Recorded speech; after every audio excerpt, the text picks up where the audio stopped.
आज की अपनी कहानी है बदनसीब बाप। एक शादीशुदा जोड़ा अपना सेकंड हनीमून मनाने के लिए क्रूज टूर पर गए।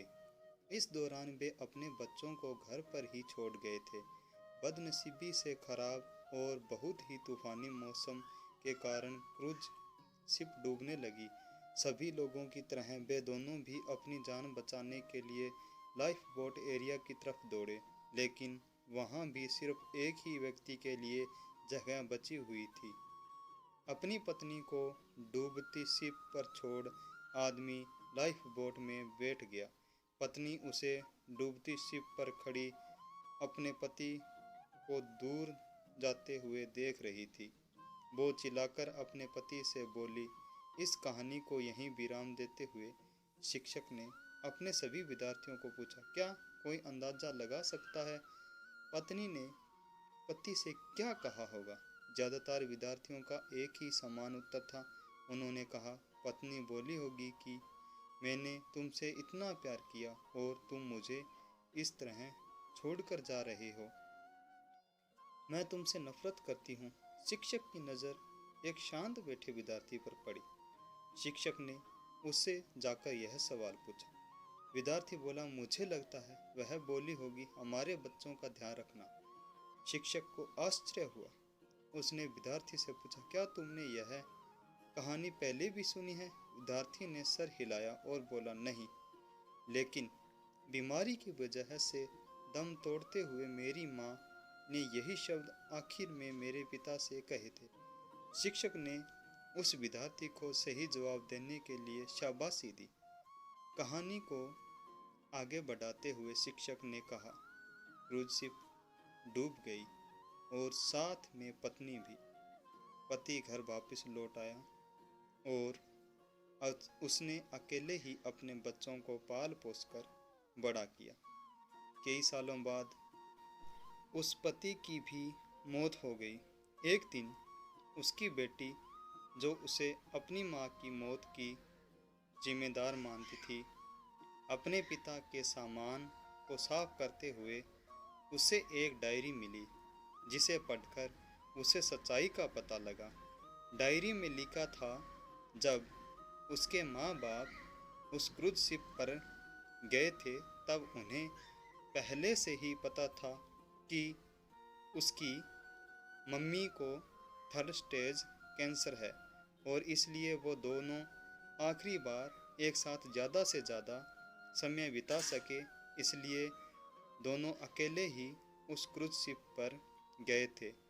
जब उस शिप पर वह मनहूस समय आया था तब उसके पिता ने उस अकेली बच्ची लाइफ बोट की जगह में बैठने से मना कर दिया था। उन्होंने डायरी में लिखा था कि वह भी अपनी पत्नी के साथ ही उस डूबती हुई शिप में डूब जाना चाहते थे, लेकिन सिर्फ और सिर्फ उनके बच्चों के लिए अपनी पत्नी के कसम देने के बाद उनको उसे अकेला छोड़ कर उस लाइफ बोट में सवार होना पड़ा।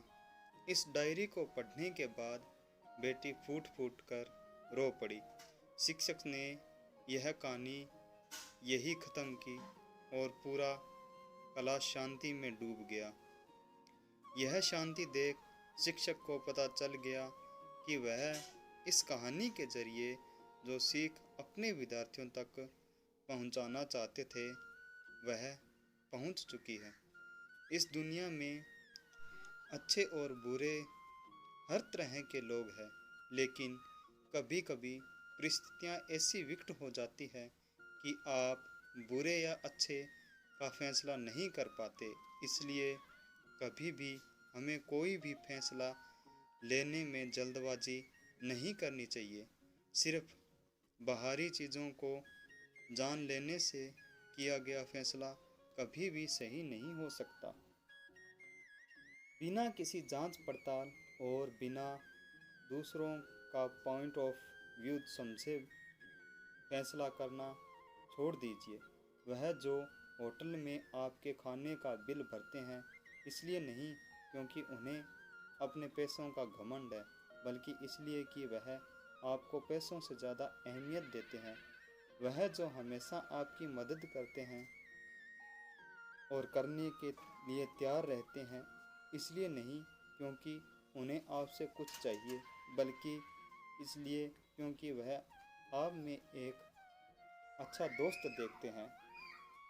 वह जो आपको हमेशा मैसेज करते हैं, इसलिए नहीं क्योंकि उनके पास करने के लिए कुछ और नहीं है, बल्कि इसलिए क्योंकि वह आपको बहुत याद करते हैं।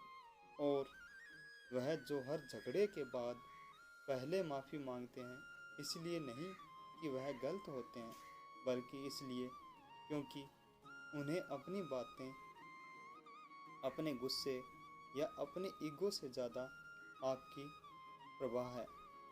अगर आप भी अपने मम्मी पापा से सच्चा प्यार करते हैं तो वीडियो को एक लाइक और चैनल को ज़रूर सब्सक्राइब करें। हम आशा करते हैं कि आपको यह वीडियो अच्छी लगी होगी।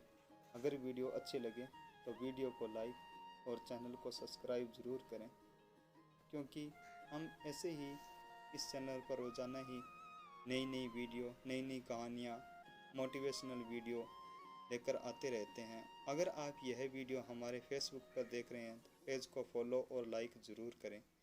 धन्यवाद दोस्तों।